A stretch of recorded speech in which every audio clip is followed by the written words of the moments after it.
next album mixes soul with gospel. And when you mix soul with gospel, you always get something special.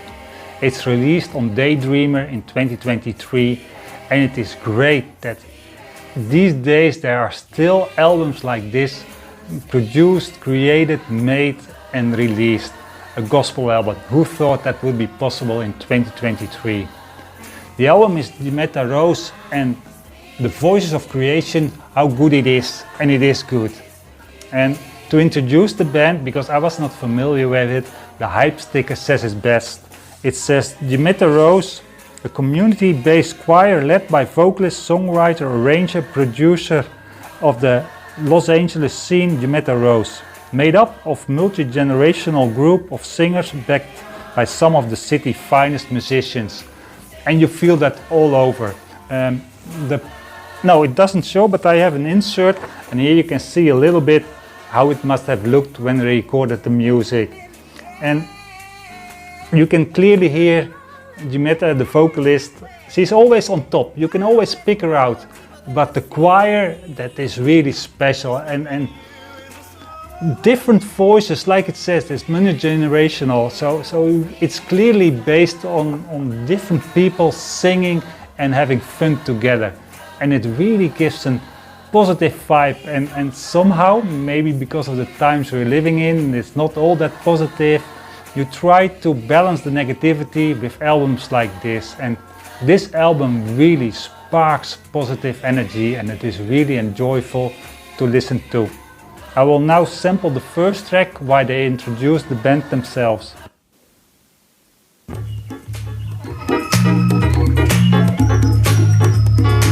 We are the voices of creation. We came to bring you life. Love, more abundantly, we bring you life. Love, more abundantly, we bring you life. Love, more abundantly. Yeah, that's right. That's what The next album, it really surprised me. It's a soul singer, he's 59 at the moment. The album is released in 2023 on Stone Throw Records, which already surprised me. And it turns out almost everybody knows him. It's Eddie Chazon with Sundown.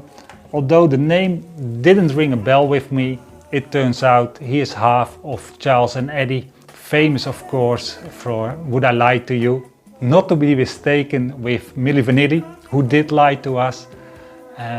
But his voice, if you listen carefully, yes, you recognize it immediately and see the connection. The album is very soulful. It's kind of a jazzy soulful album. The vibe is relaxed, it's smooth, it's a little bit of storytelling. It's not railroad, it's not really directed to the 60s. Still it is a soul album, or at least in my view. If you have to connect it to something, it's probably the 80s. And that is also, I think people like me like this album, because there are hints of the 80s. If you listen carefully, you will hear melodies from, for example, Simply Red, but also Sade, and maybe Sade is a good example. Sade also has that vibe, kind of timeless, still very strongly related to the 80s, and that's also true for this one. The next song I want to sample, you can clearly hear that influence.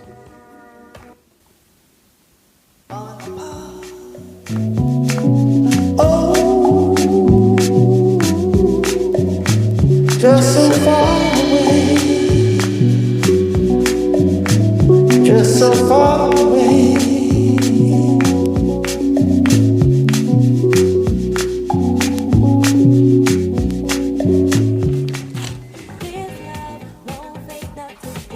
The next album is released on LRK Records from the UK in 2023. It's a special album in the sense it's instantly recognizable as a UK soul album. The voice, it sounds familiar in a way. I wasn't aware of the artist, by the way. It's Natasha Watts with Music Is My Life. You have the feeling you have heard her before.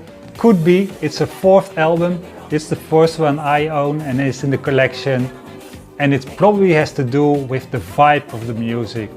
That, especially this song, if you can hear it, it has that same positivity as Incognito had in the 90s. So it is a 90s music, although it even more relates to the 80s. And again, showing my age, it has that funky soul groove that I love, because it is just bursting with positive energy, and that is part for me soul music. Soul music has to lift your spirit, and it can be by some gospel background choir, it can be by the musicians, it can be by the groove, but the music has to be uplifting and put you in a positive mood. And for sure this music does. And maybe one of the best songs on this album is I Do, I Did, I Have Done.